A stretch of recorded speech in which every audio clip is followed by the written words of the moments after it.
Olá, boa noite a todos. Para você que está entrando aí agora conosco, sejam bem-vindos a mais uma meditação. Bom dia, boa tarde para você que está acompanhando a gravação, tá bom? E vamos ver o pessoal entrando aqui.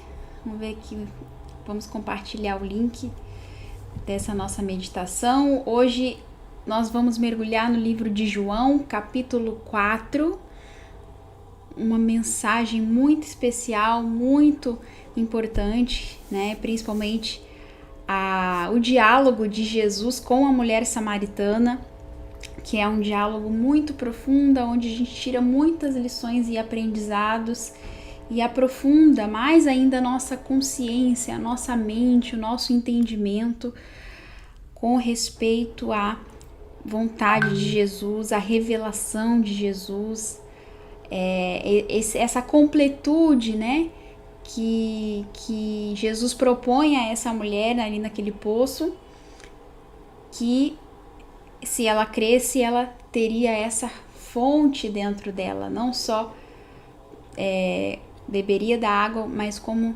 teria a sede dela de uma vez por todas saciada. Então vamos acompanhar. Abra aí a sua Bíblia no livro de João, capítulo 4, tá bom? Que a gente vai começar a ler. Vou guardar uns minutinhos aqui, são 18h59.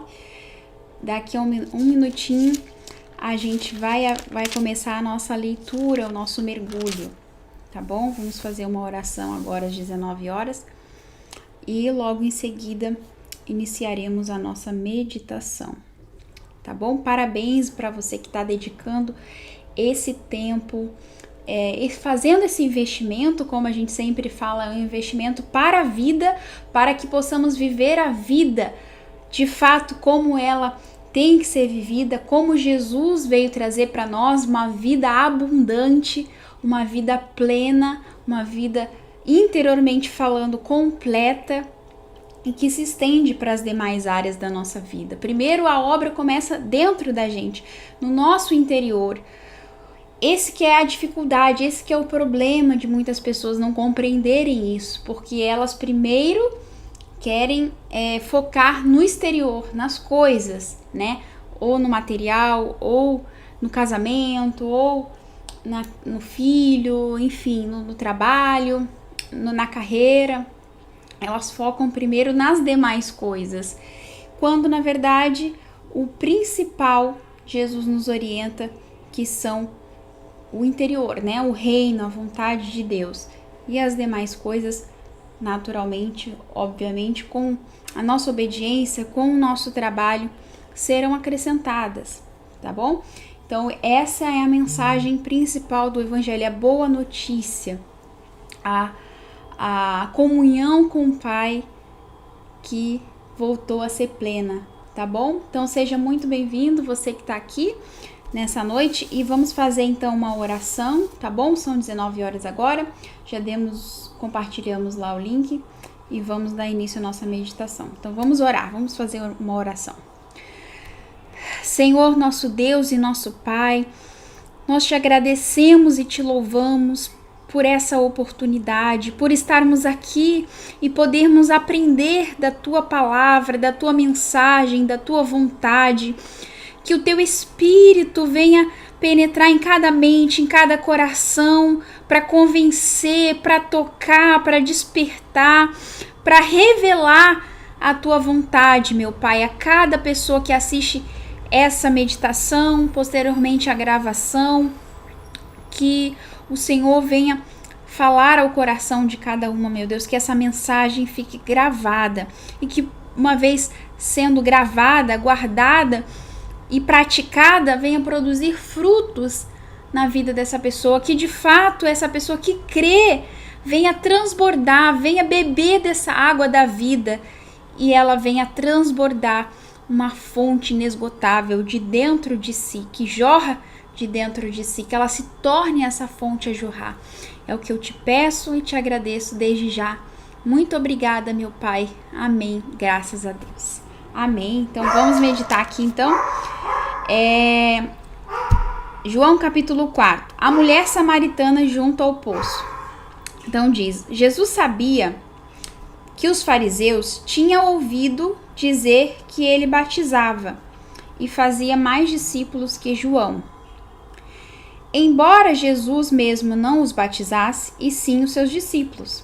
Assim deixou a Judéia e voltou para a Galiléia. É uma continuação do capítulo 3, né, que nós lemos na semana passada, com respeito àqueles questionamentos, enfim, que os fariseus estavam tendo com Jesus e Jesus respondendo, né?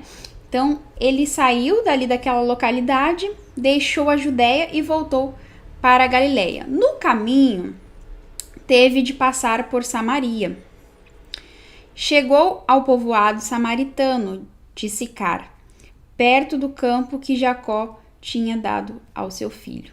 Então, Samaria, né, o povo samaritano, como muitos já sabem, né, mas a gente está aqui reforçando, cabe reforçar, que lá na frente a gente vai ler, né, os judeus não se davam com os samaritanos.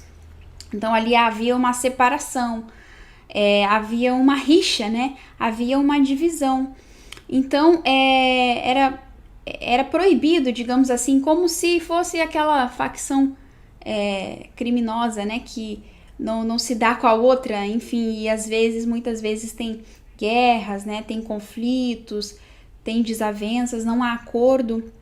Então, isso acontece até os dias de hoje, né? A gente vê, tem facções criminosas que às vezes é de um local A, outro local B, enfim. E um não pode ir naquela outra localidade, não é mesmo? Então, imagina isso naqueles tempos, nos dias de Jesus, mais ou menos para a gente exemplificar. Então, os judeus não se davam com o povo samaritano porque eram costumes diferentes, né? Os samaritanos eram uma cultura meio mesclada, misturada de povos distintos, e já o povo judeu era da linhagem, né, da descendência lá do povo que saiu da escravidão do Egito, né, e formou aquela nova civilização e tudo mais. O povo de Samaria, muitos ali eram descendentes de Abraão, de Isaac, de Jacó. Então eles tinham um conhecimento um pouquinho sobre o Deus de Abraão, e era esse Deus que eles criam, mas eles conheciam muito pouco, e Jesus vai dizer logo mais em seguida, né? Mas muitos deles até tentavam de alguma forma cultuar esse Deus, mas de uma forma muito rasa e misturada. Então havia essa divisão, essa separação. Então, por isso que a gente vai ver lá na frente que a mulher samaritana se surpreendeu, né? Aí diz, chegou ao povoado samaritano de Sicar, perto do campo de Jacó, tinha dado ao seu filho, José. O poço de Jacó ficava ali. Então, a gente lê lá no Antigo Testamento sobre esse poço, né? Que Jacó construiu e tal, e ali aquela comunidade, aquele povo se abastecia de água daquele poço. Jesus, cansado da longa caminhada, sentou-se junto ao poço por volta do meio-dia.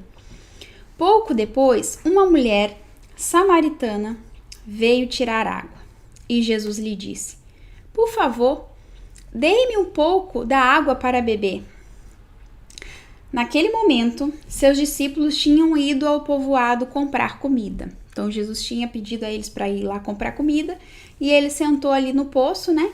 E quando a mulher samaritana chegou ali do lado do poço, né, com seu balde ali, com seu cântaro para tirar água, Jesus fez esse pedido. No versículo 9, a mulher ficou surpresa, pois os judeus se recusavam a ter qualquer contato com os samaritanos, porque eles consideravam os samaritanos um povo impuro, né, um povo assim que era contaminado. E aí aí a mulher samaritana disse: você é judeu e eu sou uma mulher samaritana, disse ela. Como é que me pede água para beber?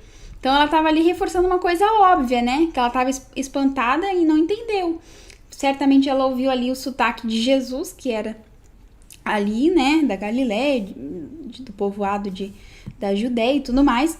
E aí ela fez esse questionamento. E Jesus respondeu: se ao menos você soubesse que presente Deus tem para você e com quem está falando, Você me pediria e eu lhe daria água viva.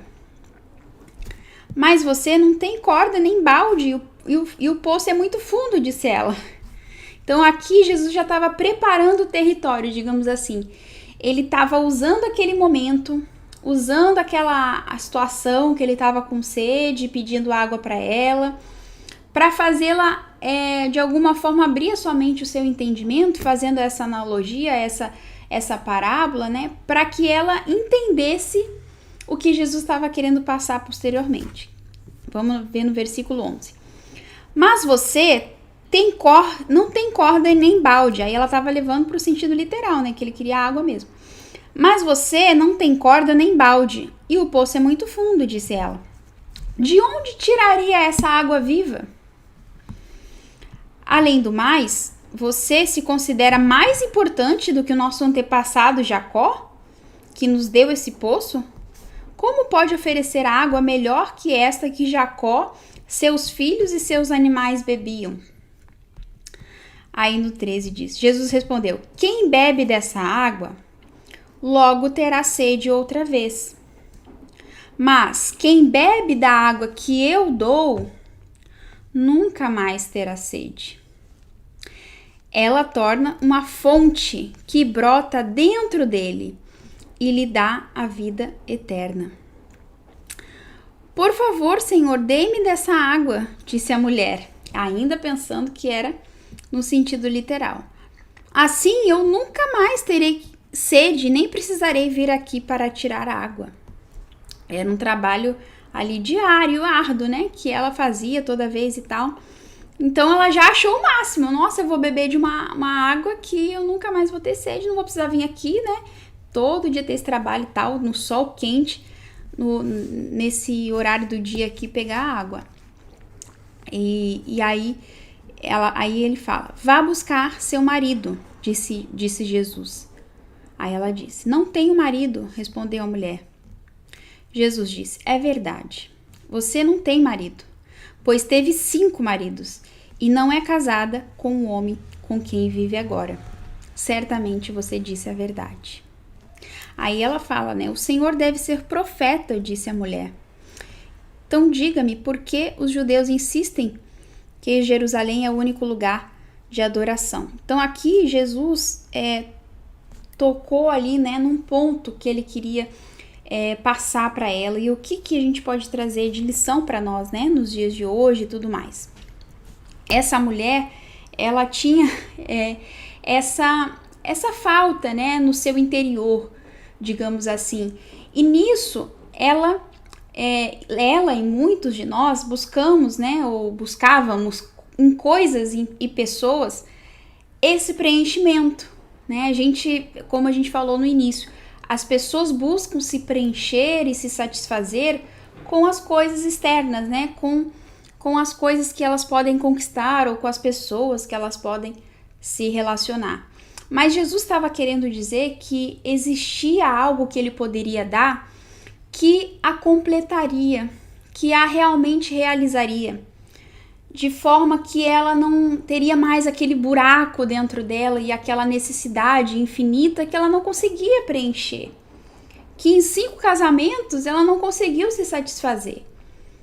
E talvez você que está acompanhando aqui essa meditação, ou você que está assistindo agora, que ainda não entendeu verdadeiramente essa fonte de água viva que Jesus está propondo, que é justamente a gente fazer essa autoanálise e perceber e testificar, eu tenho essa fonte dentro de mim, essa alegria da salvação, essa alegria de ser saciado, de ser cheio, de ser realmente essa sede interior que muitas vezes nos leva a uma vida ansiosa, uma vida que a gente quer, que a gente acha que só vai se completar se eu tiver uma determinada coisa ou uma determinada conquista.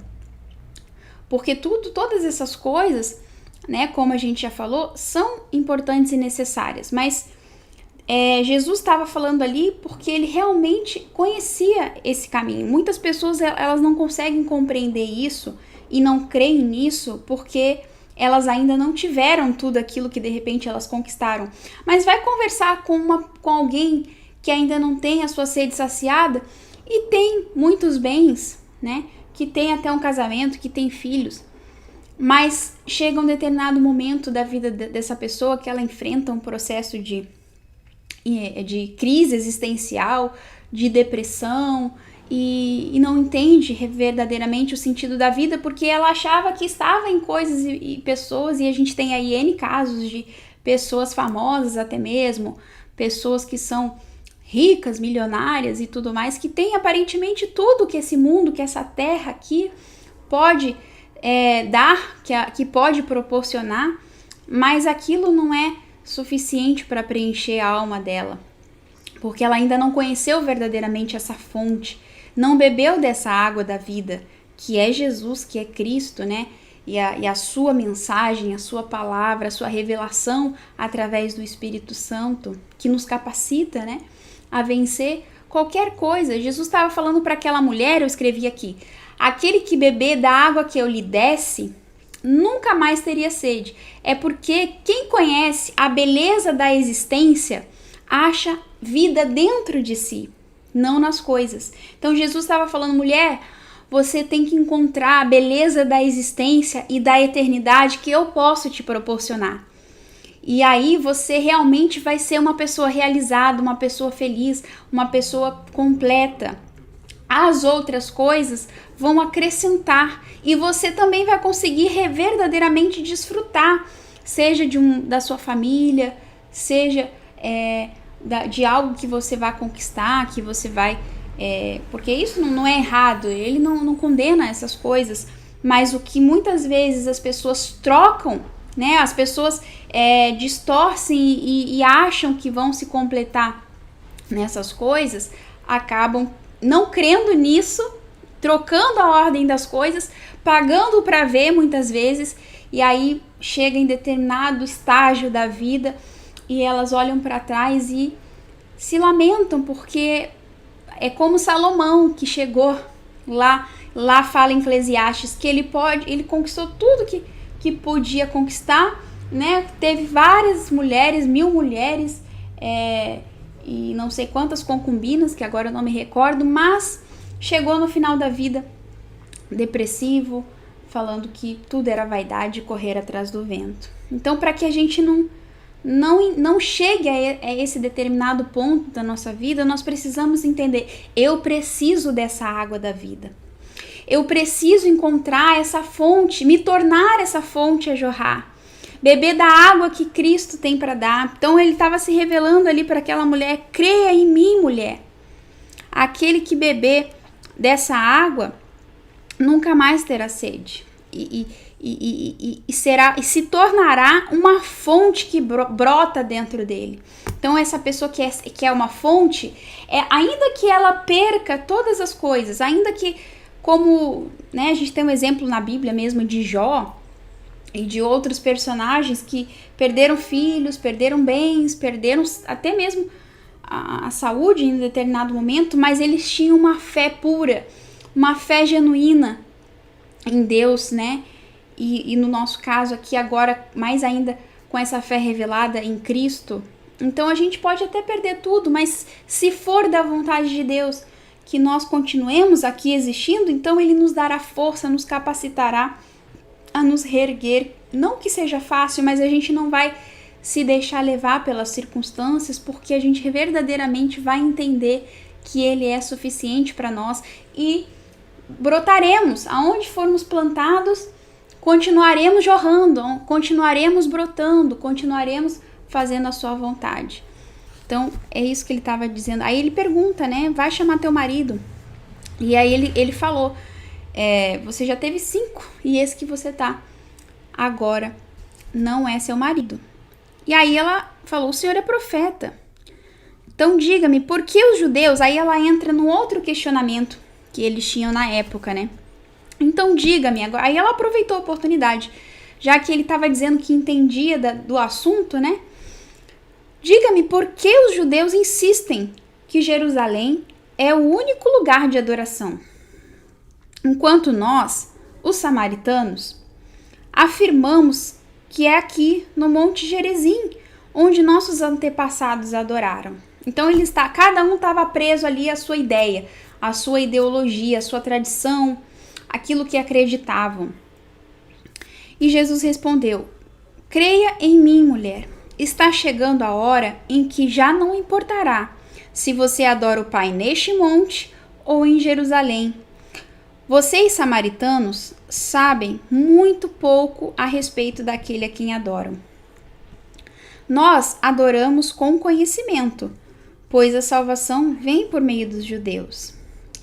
A salvação vem por meio dos judeus porque ele estava vindo ali daquele povo, né? Jesus era judeu, Jesus nasceu, né, na Galileia, viveu na Galileia ali e cresceu e habitou e era um judeu, né? Verdadeiramente, era o Messias que estava sendo aguardado. Então ele estava falando que a salvação vinha dos judeus porque ele veio dos judeus, né? Então ele estava explicando isso. E os judeus tinham a revelação parcial também. Imagina, se os samaritanos sabiam, se os judeus, aliás, sabiam pouco, né? Eles não tinham toda a revelação. Imagina os samaritanos, eles tinham fragmentos a respeito de Deus. Mas estava ali chegando o momento da revelação plena, da plenitude de Cristo. E aí que ele estava querendo, aos pouquinhos ele estava ali abrindo o entendimento dela através daquela conversa.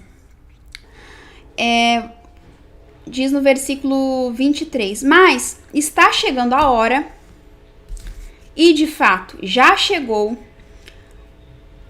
em que os verdadeiros adoradores adorarão o Pai em espírito e em verdade. Então uma lição aqui também, gente, que a gente tira, para a gente não ficar apegado a ideologias extremos, sabe? A polarização, ou uma coisa, ou essa ideologia, ou essa ideologia aqui, porque existe muita briga, né? Existe muita disputa de quem tá certo, esse não tá. E varia, né, de contextos para contextos, porque Jesus olha para dentro do nosso coração. E como a gente vê essa rixa, né? Eu sou de direita, ou eu sou de esquerda, eu sou de lugar tal, ou eu sou de tal lugar, enfim. E aí, muitas vezes, até mesmo nós cristãos somos levados à prensa e falar, olha, se você não se enquadrar naquela ideologia ali, você não é cristão ou não é de Deus. Então, o outro fala, se você não se enquadrar nisso aqui, aquilo ali, quem é daquele lado ali, não é possível ser de Deus.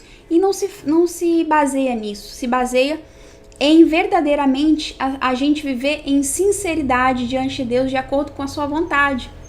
E isso independe, né, de ideologias, porque muitas vezes as pessoas que pregam certas ideologias pregam, mas de forma hipócrita, mas vai ver ali no dia a dia daquela pessoa se ela realmente vive aquilo ali, mas ela levanta a bandeira.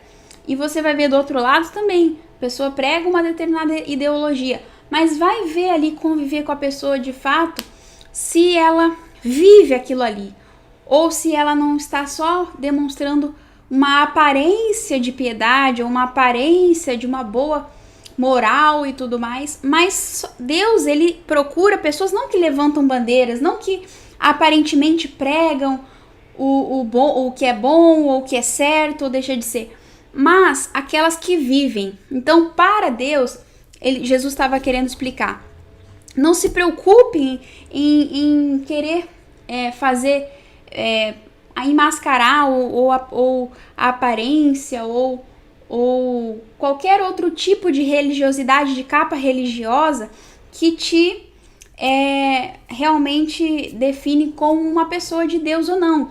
O que Deus está procurando, ele está falando aqui no versículo,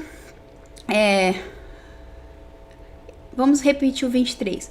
Mas está chegando a hora, e de fato já chegou, em que os verdadeiros adoradores adorarão o Pai em espírito e em verdade. Ou seja, não só daquilo que fala ou que prega, mas os princípios da palavra de Deus, o Espírito de Deus vai estar dentro dela, nos pensamentos e nas atitudes. De fato e de verdade.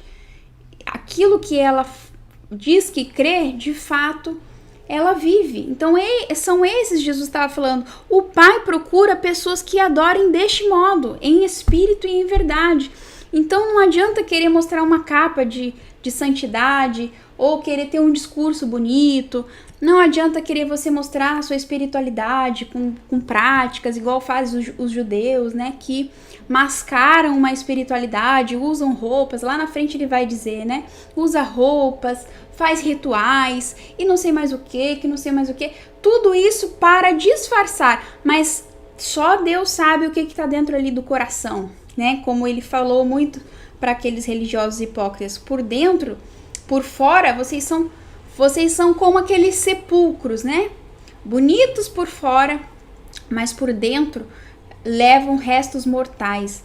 Tem toda sorte de maldade, de impureza, de pecado dentro deles. Então, o que o Pai? O Pai procura pessoas que adorem desse modo, em espírito e em verdade. Pois Deus é espírito. E é necessário que seus adoradores o adorem em espírito e em verdade. A mulher disse: eu sei que o Messias, aquele que é chamado Cristo, virá. Quando vier, ele nos explicará tudo. Então ele disse: sou eu o que fala com você. Então, primeiro, a gente ouve falar de Jesus, da mensagem. Primeiro, Jesus usa alguém para pregar para nós, assim como a gente está pregando para você agora, nesse momento. Ou como você já ouviu várias pregações, primeiro você ouve.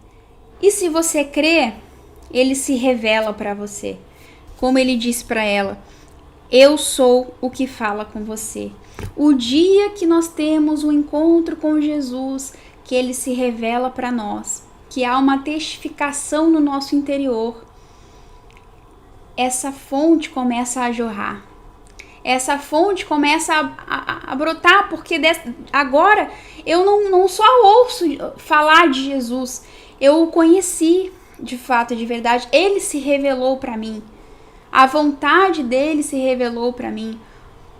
E ela era uma mulher sincera, que por mais que ela tivesse errado e cometido equívocos, mas ela não conhecia ainda o caminho correto, ela buscava, né? Como muitos de nós chegamos até Jesus, até Cristo, buscando com sinceridade caminhos que pudessem nos preencher, que pudessem nos saciar, que pudessem nos justificar. Mas somente Cristo, que realmente, de fato, nos justifica e nos concede essa vida eterna, interior, né, que jorra de dentro. E aí, no 27 diz: naquele momento, seus discípulos voltaram e ficaram surpresos de encontrá-lo falando com uma mulher. Mas nenhum deles se atravessou a perguntar: o que o Senhor quer, né? Eles ficaram na dele. Por que conversa com ela? A mulher deixou a sua vasilha de água junto ao poço e correu para o povoado. Então é assim que a gente fica quando a gente conhece Jesus de fato, né? A gente fica feliz, a gente fica alegre, a gente se sente privilegiado. Quando a graça de Deus nos alcança, quando o Espírito Santo se revela pra gente, a gente fica alegre e a gente quer compartilhar isso com outras pessoas, né? Que aquilo que eu estava aguardando por tanto tempo se revelou, né, para mim. Ele se revela para os sinceros, ele se revela para aqueles que querem, que estão em busca da verdade, para aqueles que estão em busca realmente de ter um coração, uma mente, um espírito segundo dele. Aí diz no versículo 29, né, que ela saiu eufórica e ela já começou a evangelizar lá na cidade, né? Venham ver um homem que me disse tudo o que eu já fiz na vida. Aí é a parte quando a gente conhece Jesus e quer falar para as pessoas, né? Venham conhecer Jesus, conheça ele realmente é essa verdadeira vida. É um momento que fica marcado na nossa história, né? Se a gente olhar para trás e lembrar da nossa conversão, do tempo quando ele se revelou pra gente, não tem como a gente esquecer aqueles momentos, né? Aquele momento que ele tirou aquele buraco de dentro da gente, que ele preencheu aquele vazio, que por mais que a gente enfrente lutas e problemas aqui que a gente vai enfrentar, continuaremos enfrentando aflições nesse mundo, mas nada nada nos preenche, nenhum momento da nossa luta, da nossa dificuldade, a gente pensa assim, chega, vou me saciar com outra coisa. Não, porque a gente sabe que aquilo não vai saciar. Quando a gente enfrenta, a gente tem essa revelação, quando a gente conhece Jesus e a gente passa por momentos de aflição, a gente já sabe a quem recorrer. A gente já sabe aonde o fardo sai, né, das nossas costas, ou quando a gente passa por situações novas que a gente nunca passou, de repente, e às vezes situações novas que a gente não está acostumada, que mexe com a nossa estrutura, que vem os temores, vem tudo mais, só que a gente já tem um entendimento, a gente já tem um caminho, a gente já sabe a quem recorrer, que prometeu que estaria conosco todos os dias da nossa vida, até o fim. Então a gente vai para Ele, a gente busca essa força, se renova nele. Os que esperam no Senhor se renovam, né? Renovam as suas forças, subirão como águias, né? E não se cansarão, caminharão e não se fatigarão. Então a gente se cansa com as coisas dessa vida. A religiosidade cansa, as coisas dessa vida cansam, mas a nossa comunhão com Jesus se renova a cada dia. E quando a gente enfrenta lutas, dificuldades, desertos, como a gente fala, a gente sabe que a gente não vai recorrer a outras coisas, porque sabe que aquilo são coisas que são momentâneas, passageiras, mas que estando nele, permanecendo nele, ele vai, né, ser conosco, vai nos renovar, vai nos fortalecer e nós continuaremos dando frutos, né? Porque como ele diz, aquele que permanece em mim, o Pai limpa. De tempo em tempo a gente passa por processos de limpezas, né? De coisas que muitas vezes a gente acaba se contaminando, enfim. E o Pai faz esse trabalho de limpeza, de nos restaurar, de nos curar, de nos limpar de certas coisas, né? Que a gente enfrenta, decepções, perseguições, lutas, desertos, enfim, tudo mais. E a única coisa que ele fala é aquele que permanece em mim. Então, é a gente permanecer, né? Que a gente sempre vai ter essa fonte. E aí diz no versículo 31, enquanto isso, os discípulos insistiam com Jesus, Rabi, coma alguma coisa. E ele, porém, respondeu, eu tenho um tipo de alimento que vocês não conhecem.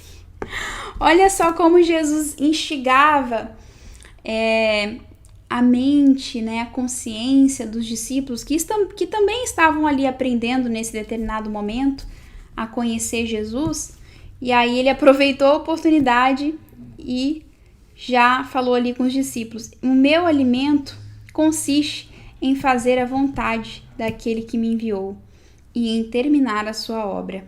Então, e esse é verdadeiramente o nosso propósito, né? Quando a gente se torna filho de Deus, quando a gente realmente encontra essa fonte, a gente encontra o nosso propósito de vida também, descobre a nossa identidade e a gente passa a viver em função dessa obra que Deus quer realizar através de nós, porque Ele faz essa obra em nós para depois fazer uma obra através de nós. Então a gente vai ser esse instrumento dele aqui nesse mundo, enquanto a gente estiver no companheirismo com o marido, no caso com o marido com a esposa.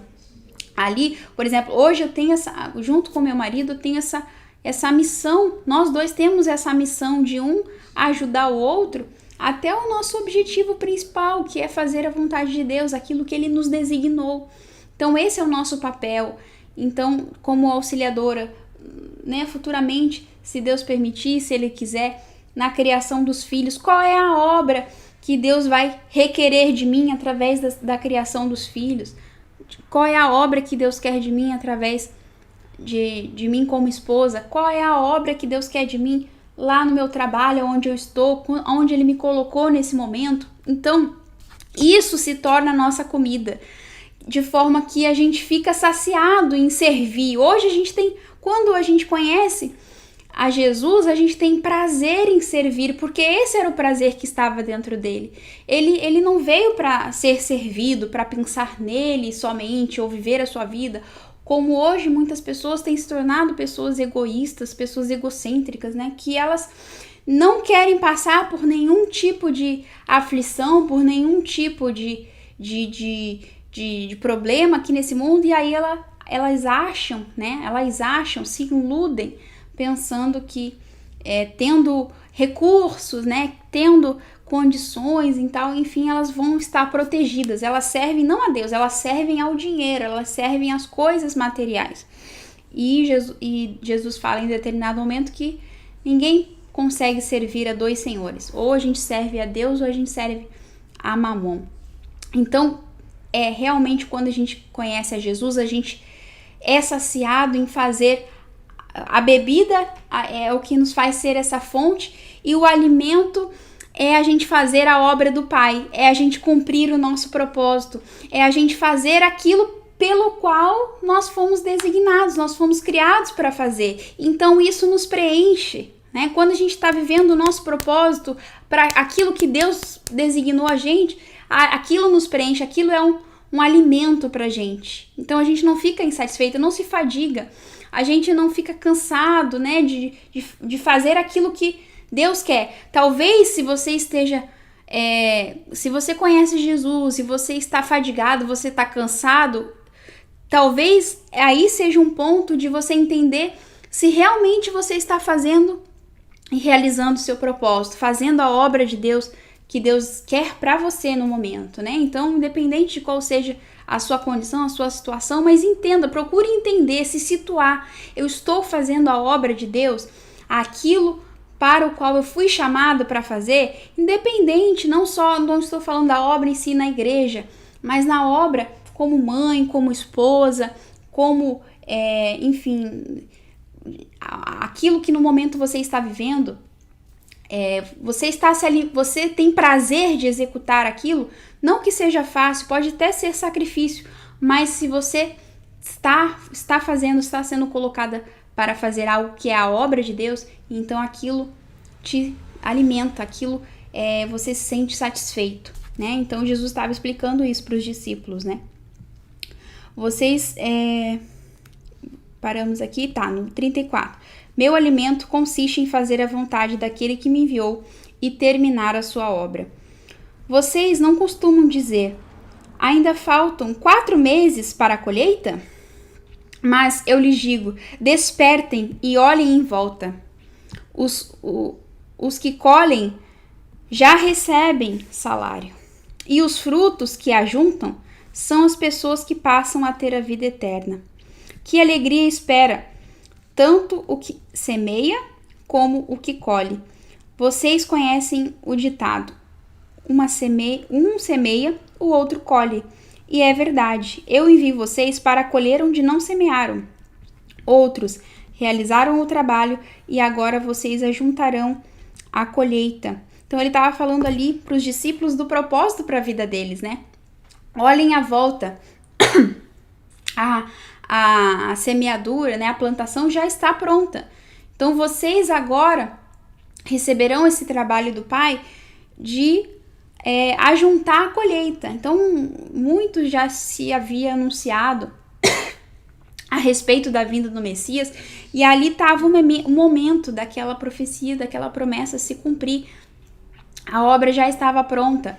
Aquilo que outras pessoas plantaram, ali eles estavam aptos para colher, né? Versículo 39. Aí diz, né? Muitos samaritanos do povoado creram em Jesus por causa daquilo que a mulher relatou. Ele me disse tudo o que eu já fiz, a mulher, né? Quando saíram para vê-lo, insistiram que ficasse no povoado. Jesus permaneceu ali por 2 dias. E muitos outros ouviram sua palavra e creram nele.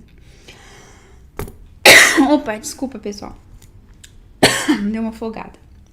Então, disseram à mulher, agora cremos não apenas por causa do que você nos contou, mas porque nós mesmos o ouvimos. Então, assim acontece na nossa vida. A obra de Deus, ela se multiplica e se expande e se espalha dessa forma.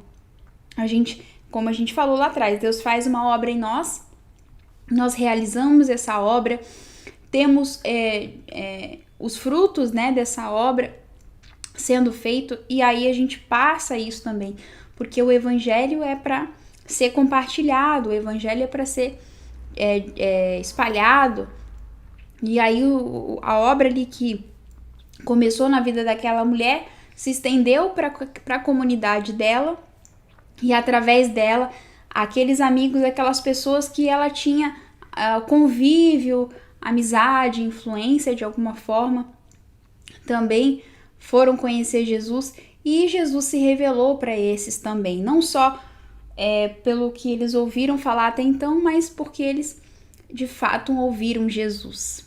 E é isso que a gente tem que buscar. Hoje você talvez esteja ouvindo falar de Jesus, mas você precisa conhecê-lo pessoalmente, você precisa ter esse relacionamento pessoal, você precisa ir até ele, isso em oração, isso através e participar, né, em uma comunidade cristã, em uma igreja, aprender a palavra de Deus, entender, porque ali Jesus ficou pregando. A gente só entende quem é Jesus através da pregação do evangelho. E uma vez a gente crendo, não demora muito. Basta a gente procurar ter interesse para conhecer, para mergulhar no evangelho, para entender a vontade de Jesus, de Cristo. Então, por que com uns são rápidos, outros demoram? Porque depende do interesse, depende do despertar para isso, né? Se a pessoa realmente crê na pregação. Então, ela primeiro precisa ouvir a pregação do evangelho para crer nele, e assim Jesus se revela para essa pessoa. Esse é o processo, né, do conhecimento, do aprofundamento a respeito de Jesus. E esses homens, né, daquele povoado tiveram essa experiência pessoal com Jesus. No versículo... Aí diz, então disseram à mulher, agora cremos não apenas por causa do que você nos contou, mas porque nós mesmos o ouvimos. Agora sabemos que ele é de fato o Salvador do mundo. Aí vamos no versículo agora 43. Jesus cura o filho de um oficial. Depois daqueles 2 dias, Jesus partiu para a Galileia. Ele mesmo tinha dito que um profeta não é honrado em sua própria terra. Mas, uma vez que os galileus haviam estado em Jerusalém para a festa da Páscoa e visto tudo o que Jesus fizera, eles o receberam. Então, a princípio, Jesus não se manifestou na Galileia, porque ali, vamos contextualizar, ele cresceu ali naquela cidade, naquele ambiente, as pessoas do povoado ali viram ele crescer como menino, brincar, né, enfim, trabalhar ali naquele lugar. E quando chegou a hora dele se manifestar, dele começar o seu ministério, ele não começou ali na Galileia, ele foi para outros lugares, né? Mas aí, quando aconteceu que eles estavam lá na festa da Páscoa e viram o que Jesus tinha feito, aí, quando ele voltou, eles acabaram recebendo Jesus. Enquanto Jesus viajava para a Galileia, chegou a Caná, onde tinha transformado a água em vinho. Perto dali, em Cafarnaum, havia um oficial do governo cujo filho estava muito doente. Quando soube que Jesus viera da Judeia para a Galileia, certamente ele ouviu os milagres que Jesus fez na Judeia, foi até ele e suplicou que fosse a Cafarnaum para curar seu filho, que estava à beira da morte. Jesus exclamou: jamais crerão a menos que vejam sinais e maravilhas. O oficial implorou: Senhor, por favor, venha antes que meu filho morra. Volte, disse Jesus, seu filho viverá. O homem creu nas palavras de Jesus e partiu para casa. Enquanto estava a caminho, alguns de seus servos vieram ao seu encontro com a notícia de que seu filho estava vivo e bem. Ele perguntou quando o menino havia começado a melhorar, e eles responderam: ontem à tarde. a 1 hora, a febre subitamente desapareceu. Então o pai percebeu que havia sido naquele exato momento que Jesus tinha dito: seu filho viverá. E o oficial e todos da sua casa creram em Jesus. Esse foi o segundo sinal que Jesus realizou na Galileia, depois que veio da Judeia. E isso se estende até os dias de hoje, né? Normalmente, quando as pessoas ouvem falar de Jesus, muitas vezes a fé delas só é despertada quando acontece algum milagre, quando realmente o poder de Deus se manifesta e há uma cura, há uma libertação, Deus ele abre uma porta, acontece alguma coisa. E através daquele sinal, a fé daquela pessoa é despertada. Mas entenda que o objetivo principal de Jesus não é a cura, não é o milagre em si, não é abrir a porta de emprego somente, ou não é libertar a pessoa daquela situação de opressão. A principal obra de Jesus é a salvação, né? A eternidade. Então, ele manifesta os sinais para que as pessoas creiam que ele é o Salvador. Mas aquilo não é o objetivo principal, aquilo é só um sinal. Que quando a pessoa caminha com Jesus, e Jesus fala que os sinais hão de acompanhar aqueles que crescem. Então, quando a gente passa a crer em Jesus, ao longo da nossa caminhada, a gente vai enfrentar outros desafios, outras dificuldades, outras situações. E além da gente ter... Você vê, tem gente que vai a Jesus porque ela quer a cura. E aí ela é curada e não continua buscando Jesus. Não tem a vida eterna, ela continua sem vida. Acontece muito, né? Então, voltamos a dizer que o principal objetivo é as pessoas crerem em Jesus